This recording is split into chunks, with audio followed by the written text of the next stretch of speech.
Hello everyone, नमस्कार। मैं अभिनव आप सबका अपने यूट्यूब चैनल पर स्वागत करता हूं। दोस्तों, आज का जो वीडियो है वो स्पीड टाइम एंड डिस्टेंस का थर्ड पार्ट है। ठीक है, मतलब आज का जो वीडियो है वो थर्ड लेक्चर है। और आज के लेक्चर में मैं एक बहुत ही इंपॉर्टेंट कॉन्सेप्ट को डिस्कस करने वाला हूं, जो examination of point of view से बहुत ही इंपॉर्टेंट है।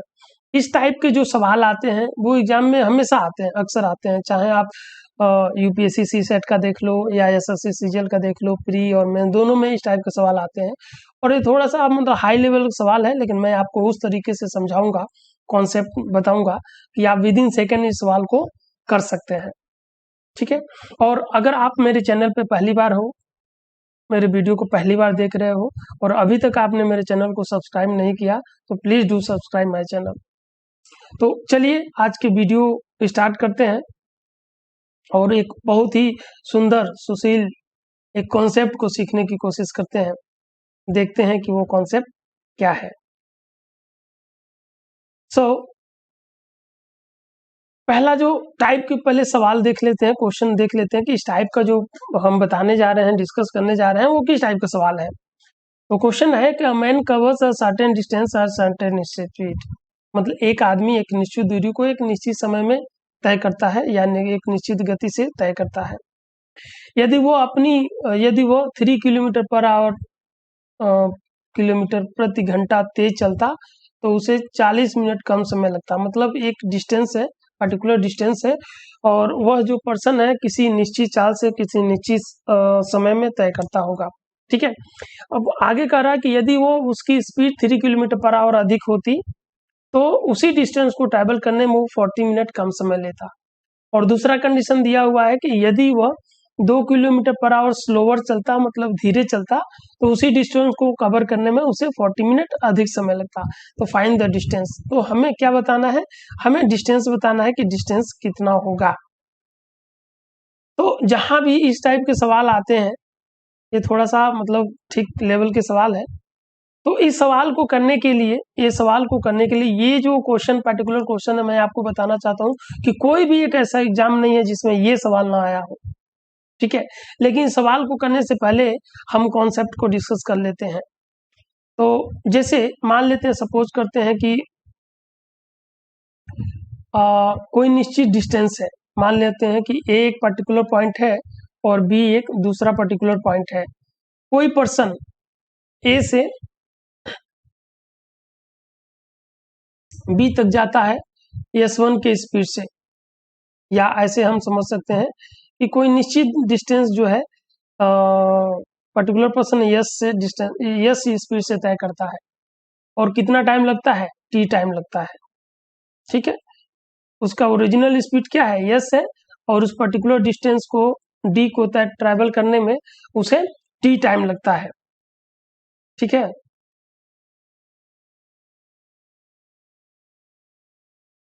अब आपको पता है कि जब डिस्टेंस निश्चित होता है, फिक्स होता है, तो अगर स्पीड हम इंक्रीज करेंगे तो टाइम क्या हो जाएगा, कम हो जाएगा। अगर डिस्टेंस निश्चित है, फिक्स है, और स्पीड को हम रिड्यूस करेंगे, कम करेंगे, तो टाइम क्या हो जाएगा, बढ़ जाएगा। तो एक नॉर्मल सिचुएशन में एक पर्सन है और उसका जो स्पीड है वो क्या है, यस है। वो यस के स्पीड से किसी पर्टिकुलर डिस्टेंस को वो कवर करता है और कितना टाइम लेता है, टी टाइम लेता है। अगर मान लो एक कंडीशन में वो अपना स्पीड क्या है, मतलब S1 के स्पीड से वो अपना स्पीड इंक्रीज कर ले तो टाइम क्या हो जाएगा, टाइम जो है T1 से क्या हो जाएगा, रिड्यूस हो जाएगा। अगर वो अपनी स्पीड S1 यूनिट से बढ़ा दे तो टाइम क्या हो जाएगा, T1 यूनिट से कम हो जाएगा, लेकिन डिस्टेंस उतना ही ट्रैवल होगा। ठीक है, तो पहला जो फर्स्ट कंडीशन है उसको समझने की कोशिश करते हैं कि अगर मान लो डी डिस्टेंस है और किसी स्पीड से ट्रैवल कर रहा है यस के स्पीड से, तो कितना टाइम लग रहा है, टी टाइम लग रहा है। तो ये आपका इक्वेशन फर्स्ट हो जाएगा। दूसरा कंडीशन में डी ही डिस्टेंस ट्रैवल करेगा जब वो अपनी स्पीड को S1 से इंक्रीज कर दे रहा है। मतलब अब किस स्पीड से चलेगा, S प्लस S1 के स्पीड से, S प्लस S1 के स्पीड से वो ट्रैवल करेगा तो कितना टाइम लगेगा, T1 टाइम से कम हो जा रहा है। तो ओरिजिनली उसको T टाइम लग रहा है, अब कितना टाइम लगेगा, T minus T1, T minus T1 time लगेगा, ठीक है। और इसे हम इक्वेशन सेकंड सपोज कर लेते हैं। दूसरा कंडीशन में कि अगर मान लो ये एक फर्स्ट कंडीशन है और सेकंड कंडीशन ये है कि अगर मान लो वो अपनी स्पीड को s2 के स्पीड से कम कर लेता है तो टाइम क्या हो जाएगा, T2 टाइम इंक्रीज हो जाएगा। तो डिस्टेंस तो वही ट्रेवल करना है, अभी स्पीड क्या है, s माइनस s2 हो जाएगा और यहाँ से टाइम क्या हो जाएगा, T प्लस T2 हो जाएगा। ये इक्वेशन आपका थर्ड हो गया। अब अगर आप देखो तो इक्वेशन फर्स्ट और इक्वेशन सेकंड की बात करें, इक्वेशन फर्स्ट और इक्वेशन सेकंड की, तो डिस्टेंस दोनों ही कंडीशन में सेम ट्रेवल होगा। अगर equation second and equation third की बात करें तो यहाँ पे भी सेम डिस्टेंस ट्रेवल हो रहा है। तो लेफ्ट हैंड साइड क्या है, इक्वल है। तो जब लेफ्ट हैंड साइड इक्वल है तो राइट हैंड साइड भी क्या होगा, आपका इक्वल होगा, ठीक है। तो अगर हम इन इक्वेशन फर्स्ट और इक्वेशन सेकंड को देखें तो यहाँ से आपको मिलेगा S T is equal to S T minus S T one plus S one T minus S one T one. और यहाँ से एस टी और एस टी क्या हो जाएगा, कैंसिल हो जाएगा। अब यहाँ पे T1 और T1 को एक साइड में अगर करें तो इधर हो जाएगा आपका S plus S1 T1 is equal to S1 T हो जाएगा। अब यहाँ से T की वैल्यू कितनी आ जाएगी, यहाँ से आपका T की वैल्यू आ जाएगी T is equal to S plus S1 divided by S1 into T1, ये आ जाएगा। इसको आप इक्वेशन आप 4 समझ लो, ठीक है। उसी तरीके से अगर फर्स्ट और थर्ड इक्वेशन को लेंगे तो वहां से मिलेगा आपका T is equal to S minus S2 divided by S2 into T2, ये आपका इक्वेशन मिलेगा। तो यहाँ से अगर इक्वेशन 4 एंड इक्वेशन 5 से अगर देखो तो यहाँ से आपको मिलेगा S plus S1 upon S1 T1 is equal to S minus S2 divided by S2 and T2, ये आपका कॉमन एक इक्वेशन मिलेगा। यहाँ से अगर देखो तो if T1 is equal to T2, अगर T1 और T2 की वैल्यू क्या है, इक्वल है, यहाँ से अगर T1 और T2 की वैल्यू इक्वल है तो आपको S इज इक्वल टू मिलेगा 2 S1 S2 divided by S1 difference S2, ये आपको इक्वेशन मिलेगा, ठीक है। मतलब ये जो S क्या है, आपका एक्चुअल स्पीड है, एक्चुअल स्पीड है। और यहाँ पे T क्या है, यहाँ पे T जो है आपका एक्चुअल टाइम है, ठीक है। तो अगर एक्चुअल टाइम आपको बताना है तो इन दोनों फार्मूले में से किसी एक को आप यूज कर सकते हो, और एक्चुअल स्पीड बताना है तो आपको यूज करना होगा। अगर मान लो T1 और T2 की वैल्यू इक्वल नहीं है तो सबसे पहले एक्चुअल स्पीड फाइंड आउट करने के लिए हमें इस इक्वेशन को यूज करना होगा, ठीक है। तो आइए पहले सवाल पे देखते हैं। पहले सवाल क्या है, फर्स्ट क्वेश्चन क्या है, क्वेश्चन है कि a man cover certain distance at certain speed. तो सर्टेन डिस्टेंस, मान लो कोई d डिस्टेंस है और किस स्पीड से ट्रैवल करता है, वो s के स्पीड से ट्रैवल करता है, और कितना टाइम लगता है, t टाइम लगता है, ठीक है। अब क्या कर रहा है कि had he moved at 3 kilometre faster, मतलब यहाँ पे S1 का स्पीड, S1 की वैल्यू क्या दे रखा है, 3 किलोमीटर पर आवर दे रखा है, और S2 की वैल्यू कितना दे रखा है, आपका 2 किलोमीटर पर आवर दे रखा है। यहाँ से T1 की वैल्यू कितना दे रखा है, T1 की वैल्यू आपका दे रखा है 40 मिनट दे रखा है, और T2 की वैल्यू भी आपका 40 मिनट दे रखा है। तो यहाँ से आप देख सकते हैं कि T1 और T2 की वैल्यू क्या है, इक्वल है, T1 और T2 की वैल्यू इक्वल है। तो सबसे पहले हमें क्या पता करना पड़ेगा, ओरिजिनल स्पीड पता करना पड़ेगा। तो ओरिजिनल स्पीड फाइंड आउट करने के लिए आप ये फार्मूला यूज कर सकते हो, 2s1 s2 divided by s1 difference s2। तो जब इस फार्मूले को आप यूज करोगे तो आपको क्या रिजल्ट मिलेगा, 2 into 3 into 2 divided by 3 minus 2। Difference मतलब s1 और s2 में से जिसकी भी वैल्यू अधिक है उससे लेस वाले को माइनस कर देंगे तो हमें एक्चुअल स्पीड मिल जाएगा। तो यहाँ से अगर देखो तो आपका 12 किलोमीटर पर आवर आपका एक्चुअल स्पीड आ जाएगा, मतलब यस की वैल्यू आ जाएगी, मतलब ओरिजिनल स्पीड आपका 12 किलोमीटर पर आवर है। नाउ अगर कंडीशन के साथ अगर देखें तो कह रहा है कि पहले ओरिजिनली वो 12 के स्पीड से चल रहा था और अभी क्या है 3 किलोमीटर फास्टर चल रहा है। तो अगर हम स्पीड की बात करें तो अभी किस स्पीड से चलेगा, 12 के स्पीड से तो पहले चल रहा था, अभी 3 किलोमीटर फास्टर चलेगा, मतलब किस स्पीड से चलेगा, 15 के स्पीड से चलेगा। ठीक है, और उस पर्टिकुलर डिस्टेंस को ट्रैवल करने के लिए एक फिक्स टाइम है, लेकिन जब 3 किलोमीटर फास्टर चल रहा है तो उस फिक्स टाइम से कितना मिनट कम समय ले रहा है, आपका 40 मिनट कम समय ले रहा है, 40 मिनट कम समय ले रहा है। ठीक है, और जब 2 किलोमीटर स्लोवर चलता है, मतलब ओरिजिनल तो 12 के स्पीड से चलता था, अब यदि 2 किलोमीटर स्लो चलता है मतलब 10 के स्पीड से चलेगा तो वो कितना समय ले रहा है, जो ओरिजिनल टाइम है उससे 40 मिनट अधिक समय ले रहा है, 40 मिनट अधिक समय ले रहा है। तो आप देखो कि पहले के टाइम में और अभी के टाइम में कितने का अंतर है, तो 80 मिनट का अंतर है। ठीक है, 80 मिनट का डिफरेंस है। और यहाँ अगर हम बात करें तो ये किसका रेशियो हो जाएगा, स्पीड का रेशियो हो जाएगा, तो 3/2 हो गया।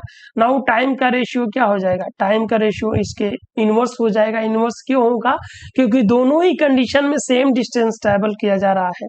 तो आपको पता है कि जब डिस्टेंस सेम होता है तो स्पीड का रेशियो टाइम का रेशियो क्या होता है, इनवर्स होता है। तो यहाँ पे 2/3 टाइम का रेशियो हो जाएगा। यहाँ पे अगर देखो तो दोनों ही कंडीशन में टाइम का डिफरेंस 1 यूनिट है, लेकिन यहाँ पे 80 यूनिट है। तो आप कह सकते हो कि 1 यूनिट की वैल्यू 80 मिनट के इक्विवेलेंट है। ठीक है, सो अगर 1 यूनिट की वैल्यू 80 मिनट है, सो 3 यूनिट की वैल्यू क्या हो जाएगी, 240 मिनट हो जाएगा। और 240 मिनट का मतलब क्या हो जाएगा, 4 आवर्स हो जाएगा, 4 आवर्स। अब यहाँ पे आप देख सकते हो कि भाई 10 के स्पीड से जब चल रहा है तो कितना समय लग रहा है, भाई 4 आवर्स का समय लग रहा है। तो इन दोनों को अगर आप मल्टीप्लाई कर दोगे तो कितना आ जाएगा, 40 किलोमीटर आ जाएगा। तो डिस्टेंस कितना हो गया आपका, 40 किलोमीटर डिस्टेंस हो गया। तो आपका आंसर कौन सा होगा, आपका आंसर होगा option C, means C will be the correct answer. Means आपका जो आंसर होगा वो क्या होगा, सी होगा। ठीक है, तो ये जो टाइप के सवाल है, क्वेश्चंस है, यहाँ से 3 टाइप के क्वेश्चन पूछते हैं। पहला डिस्टेंस पूछा जाता है, दूसरा एक्चुअल स्पीड पूछा जाता है, और तीसरा एक्चुअल टाइम पूछा जाता है। ठीक है, तो आइए अब नेक्स्ट क्वेश्चन की तरफ बढ़ते हैं। और सेम कॉन्सेप्ट, हमें same formula same trick use करना है इस क्वेश्चन को सॉल्व करने के लिए। तो यहाँ पे अगर देखो तो क्या कह रहा है कि Radha cover certain distance by scooter. ठीक है, एक राधा जो है वो एक निश्चित दूरी, एक निश्चित स्पीड से स्कूटर से ट्रैवल करती है, तय करती है। ठीक है, had she moved with 7 kilometre per hour, she could have taken 1 hour less. मतलब यदि वो 7 किलोमीटर पर आवर फास्टर चली होती, अधिक चाल से चली होती, तो 1 घंटा कम समय लगता उसी डिस्टेंस को ट्रैवल करने में। आगे सेकेंड कंडीशन दिया हुआ है कि if she moves with 5 kilometre slower, she could have taken 1 hour more, find the original speed and original distance. तो यहाँ पे अगर बात करें तो यहाँ से आप देख सकते हो कि यहाँ पे T1 की वैल्यू 1 आवर दे रखा है और T2 की वैल्यू भी 1 आवर दे रखा है, मतलब T1 और T2 की वैल्यू दोनों इक्वल है। और जब T1 और T2 की वैल्यू दोनों इक्वल होगा तो आपको स्पीड फाइंड आउट करना है, ओरिजिनल स्पीड।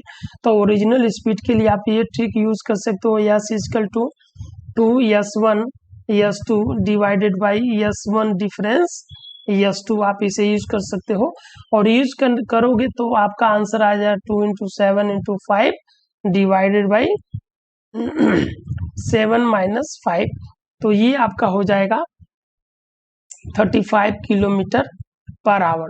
तो ओरिजिनल जो स्पीड है आपका 35 किलोमीटर पर आवर हो गया।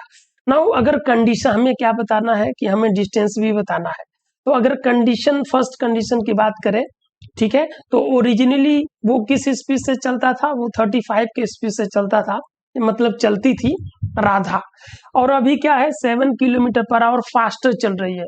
तो किस स्पीड से चलेगी, अगर राधा की स्पीड की हम बात करें, राधा की स्पीड की बात करें तो 35 तो ओरिजिनल था, 7 किलोमीटर पर आवर फास्टर चल रही है, तो कितनी से चलेगी, वो 42 किलोमीटर पर आवर की स्पीड से चलेगी। ठीक है, और यहाँ पे कह रहा है भाई 1 घंटा 1 आवर क्या हो रहा है, वो 1 आवर क्या कर रही है, 1 आवर लेट हो रही है। तो लेट होने का सेंस क्या है, मतलब एक निश्चित उस डिस्टेंस को ट्रैवल करने में एक निश्चित समय लगता होगा, उस निश्चित समय से वो 1 आवर लेस टाइम ले रही है। ठीक है, और दूसरे कंडीशन में अगर वो 5 किलोमीटर पर आवर स्लोअर चलेगी तो किस स्पीड से चलेगी, 30 के स्पीड से चलेगी, और जब वो 30 के स्पीड से चलती है तो जो ओरिजिनल टाइम है उससे वो 1 आवर अधिक समय लेती है। तो पहले और दूसरे दोनों के टाइम में कितने का डिफरेंस है, 2 आवर्स का डिफरेंस है। ठीक है, अब यहाँ पे अगर स्पीड के रेशियो की बात करें तो 7 बाई आपका 5 हो जाएगा, और यहाँ पे अगर टाइम की बात करें तो इनवर्स हो जाएगा 5/7 हो जाएगा। क्यों, क्योंकि डिस्टेंस क्या है, इक्वल है, दोनों ही स्पीड के लिए डिस्टेंस इक्वल है, और जब डिस्टेंस इक्वल होता है तो स्पीड का रेशियो और टाइम का रेशियो क्या होता है, इनवर्स होता है। ओके, सो यहाँ पे अगर टाइम का डिफरेंस देखें तो 2 यूनिट है, लेकिन यहाँ पे कितना है आपका 2 आवर्स है, तो 1 यूनिट की वैल्यू कितनी हो जाएगी, 1 आवर हो जाएगी, और जब 1 यूनिट की वैल्यू आपका 1 आवर है तो 7 यूनिट की वैल्यू क्या हो जाएगी, 7 आवर हो जाएगा। मतलब जब 30 के स्पीड से वो चलती है तो उस डिस्टेंस को ट्रैवल करने में कितना समय लग रहा है, 7 आवर्स का लग रहा है। तो अगर दोनों को मल्टीप्लाई कर देंगे, मतलब डिस्टेंस हमें फाइंड आउट करना है, तो distance is equal to speed into time, तो आपका हो जाएगा 210 किलोमीटर। तो डिस्टेंस कितना हो गया आपका 210 किलोमीटर। इट मीन्स आपका आंसर कौन सा होगा, पहला तो स्पीड जो है आपका 35 किलोमीटर पर आवर है, और दूसरा आपका डिस्टेंस 210 किलोमीटर पर आवर है, 210 किलोमीटर है, तो आपका आंसर ऑप्शन बी होगा जो कि करेक्ट आंसर है। ठीक है, नाउ आगे बढ़ते हैं। अगर अगला सवाल अगर देखें तो यहाँ पे क्या कह रहा है, यहाँ पे कह रहा है कि a person covers a distance by bicycle. ठीक है, एक पर्सन है वो साइकिल से कोई एक निश्चित दूरी निश्चित स्पीड से ट्रैवल करता होगा। ठीक है, कह रहा है कि had his speed been 2 kilometre per hour more, अगर 2 किलोमीटर पर आवर अधिक स्पीड से चलता है तो वो 20 मिनट लेस टाइम लेता है, और यदि वह 3 किलोमीटर पर आवर स्लोअर चलता है तो 40 मिनट अधिक समय लेता है। तो find the speed and distance. तो यहाँ पे भी हमें 2 क्वेश्चन का जवाब देना होगा। तो यहाँ से अगर आप देखो तो S1 की वैल्यू कितनी दे रखा है आपका 2 किलोमीटर पर आवर दे रखा है, और S2 की वैल्यू कितनी दे रखा है आपका 3 दे रखा है। T1 की वैल्यू आपका कितना दे रखा है 20 मिनट दे रखा है, और T2 की वैल्यू कितनी दे रखा है आपका 40 मिनट दे रखा है। तो यहाँ पे आप देख सकते हो कि T1 और T2 की वैल्यू इक्वल नहीं है। तो जब T1 और T2 की वैल्यू इक्वल नहीं है तो हम क्या यूज करेंगे, हम इस फॉर्मूले को यूज करेंगे, हम इस फॉर्मूले को यूज करके पहले एक्चुअल स्पीड हम फाइंड आउट करेंगे। ठीक है, तो सबसे पहले हम क्या करेंगे, S plus S1 divided by S1 into T1 is equal to S minus, अब यहाँ पे स्पीड क्या हो रहा है, कम हो रहा है, स्लोअर कम हो रहा है। तो अगर स्पीड कम हो रहा है इसका मतलब क्या है, यहाँ पे -S2 होगा। एक कंडीशन हो सकता है कि दोनों ही कंडीशन में स्पीड बढ़ रहा हो और दोनों ही कंडीशन में स्पीड घट रहा हो। तो अगर दोनों कंडीशन में स्पीड घट रहा है तो दोनों जगह माइनस होगा, दोनों ही कंडीशन में अगर स्पीड बढ़ रहा है तो दोनों जगह ही प्लस होगा, लेकिन इस क्वेश्चन में एक जगह स्पीड बढ़ रहा है और दूसरी जगह घट रहा है, कम हो रहा है। ठीक है, तो यहाँ पे S2 हो जाएगा, यहाँ पे T1 T2 हो जाएगा। तो अगर हम वैल्यू पुट करें तो यहाँ पे S plus 2 divided by 2 into 20 is equal to S minus 3 divided by 3 into 40। ठीक है, सो अगर 20 से आप ऐसे कर लो, मतलब 2 से 2 कैंसिल हो जाएगा, 0 से ये 0 कैंसिल हो जाएगा, 3 से अगर इधर बाई क्रॉस मल्टीप्लाई करोगे तो 3S प्लस 6 हो जाएगा, और इधर हो जाएगा 4 से मल्टीप्लाई करोगे तो 4S और माइनस 12 हो जाएगा। अब इस 12 को उस साइड में कर लो और 3S को इस साइड में करोगे तो S इजकल टू आपका आ जाएगा 18 किलोमीटर पर आवर हो जाएगा। तो ये आपने एक्चुअल स्पीड फाइंड आउट किया कि भाई एक्चुअल स्पीड है क्या। नाउ ओरिजिनल स्पीड क्या है, 18 किलोमीटर पर आवर है। अब हमें क्या बताना है, डिस्टेंस बताना है। तो पहले कंडीशन को अगर यूज करें तो वो 2 किलोमीटर मोर चल रहा है, मतलब किस स्पीड से चलेगा, वो 20 की स्पीड से चलेगा। ठीक है, जब 20 की स्पीड से चल रहा है तो क्या कंडीशन है, ओरिजिनल जो टाइम लगता है उस डिस्टेंस को ट्रैवल करने में उसे 20 मिनट लेस टाइम ले रहा है। ठीक है, और जब 3 किलोमीटर स्लोवर से चल रहा है, मतलब किस स्पीड से चलेगा, 15 से चलेगा, तो कितना समय ले रहा है, 40 मिनट अधिक समय ले रहा है, मोर टाइम। तो अगर दोनों ही टाइम का डिफरेंस की अगर बात करें तो यहाँ पे आपका 60 मिनट का डिफरेंस हो जाएगा, और 60 मिनट मीन्स 1 आवर का डिफरेंस हो जाएगा। तो ये जो रेशियो आपका आप देख पा रहे हो वो स्पीड का रेशियो है, और एक्चुअल स्पीड का रेशियो देखो तो 4 बाई आपका 3 हो जाएगा, और ये टाइम का रेशियो क्या हो जाएगा, टाइम का रेशियो आपका हो जाएगा 3/4। क्यों, क्योंकि डिस्टेंस दोनों स्पीड के लिए क्या है, इक्वल है, सेम है। यहाँ पे डिफरेंस 1 यूनिट है, लेकिन यहाँ पे 1 आवर है, तो 1 यूनिट 1 आवर के इक्विवेलेंट है, तो 4 यूनिट क्या हो जाएगा, आपका 4 आवर के इक्विवेलेंट हो जाएगा। ठीक है, तो अगर एक बात बताओ, जब लड़का जो है, पर्सन जो है 15 के स्पीड से चल रहा है तो डेस्टिनेशन को ट्रैवल करने में 4 आवर्स का टाइम लग रहा है। ठीक है, तो कितना डिस्टेंस वो ट्रैवल करेगा, मल्टीप्लाई कर दो तो ये आ जाएगा 60 किलोमीटर का डिस्टेंस, 60 किलोमीटर का डिस्टेंस। सो आपका आंसर कौन सा सही होगा, फर्स्ट हमें बताना है कि स्पीड क्या है और दूसरा डिस्टेंस क्या है। तो स्पीड आपका 18 किलोमीटर पर आवर है और डिस्टेंस 60 किलोमीटर पर आवर है, तो 18 एंड 60 आपका ऑप्शन बी सही होगा, जो कि करेक्ट आंसर है। ठीक है, तो उम्मीद करता हूं कि आज का वीडियो आपको बहुत ही मतलब फायदेमंद रहा होगा, इंफॉर्मेटिव लगी होगी। चीजों को बहुत ही अच्छे से मैंने समझाने की कोशिश किया है और आपको बहुत ही अच्छे से समझ में आया होगा। ठीक है, अगर आप मेरे वीडियो को पहली बार देख रहे हैं और अभी तक आपने मेरे चैनल को सब्सक्राइब नहीं किया है तो please do subscribe my channel, और वीडियो अच्छा लगे तो लाइक और शेयर करना मत भूलिए। Thank you so much.